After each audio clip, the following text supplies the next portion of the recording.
So kanina nga lamang po ay naganap na ang final press conference para sa pinakabigating laban sa Japanese boxing history na nakatakdang ganapin ngayong Sabado sa pagitan ng dalawang undefeated pound for pound and multi-division champions na sila Naoya Inoue at Junto Nakatani.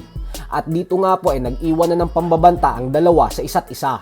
Ayon kay Inoue ay wag na wag daw kayong kukurap sa laban na ito kasi ipapakita niya umano na ang isang Naoya Inoue ay nananatili pa ding malakas at matibay katulad ng dati.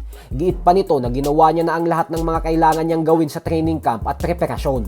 Sa ngayon umano ay kalmado na lang siya habang kondisyon na ang katawan para sa official weigh-in bukas at sa bakbakan sa Sabado. Ganun pa man ay binida pa rin ni Inoue si Nakatani at sinabing isang napakatalino at masipag na fighter daw ito. Walang duda umano na magaling na boksingero talaga si Nakatani, pero ipapakita niya daw sa Sabado kung bakit nasa ibang level siya kumpara dito. Habang si Nakatani naman ay bagamat lumalabas bilang underdog sa bakbakan nila, ay kumpiyansa pa din na makukuha niya ang tagumpay. Paliwanag ni Nakatani na maayos na umano ang timbang niya ngayon, kaya handa na siyang sumalang sa timbangan bukas. Maganda na umano ang kondisyon niya. Giit nito na nagpapasalamat siya ng gusto sa pagkakataon na maging parte ng pinakamalaking boxing event sa bansang Japan, lalo pat hindi umano lahat ng boksingero ay nabibigyan ng ganitong klaseng pagkakataon. Pero hindi na umano siya makapag-antay pa para sa Sabado, kasi sa araw daw na ito ay mabubuo na ang kanyang kwento. Ipapakita niya umano sa buong mundo kung ano ang totoong kakayahan niya sa ibabaw ng lona. Inaasahan naman na walang magiging problema ang dalawa sa official and final weigh-in bukas.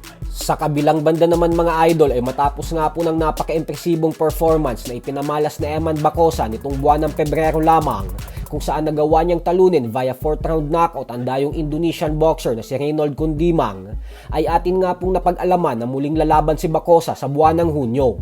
Kaya abangan din po natin yan. Sa kasalukuyan ay may record si Bacosa na 8 wins with 5 knockouts at isang talo lamang. Samantala, wag din po natin kakalimutan na bukod sa mega showdown ni Inoue at Nakatani sa Sabado, ay makikita rin natin sa co-main event ang kapatid ni Naoya na si WBC Bantamweight Champion Takuma Inoue, kung saan dedepensahan niya ang kanyang titulo sa Japanese legend and former 4 Division Champion na si Kazuto Ayoka. Habang sa linggo naman ay magtutuos din sa isang Mexican showdown ang WBC Light Heavyweight Champion David Benavides at ang Unified Cruiserweight Champion na si Zurdo Ramirez.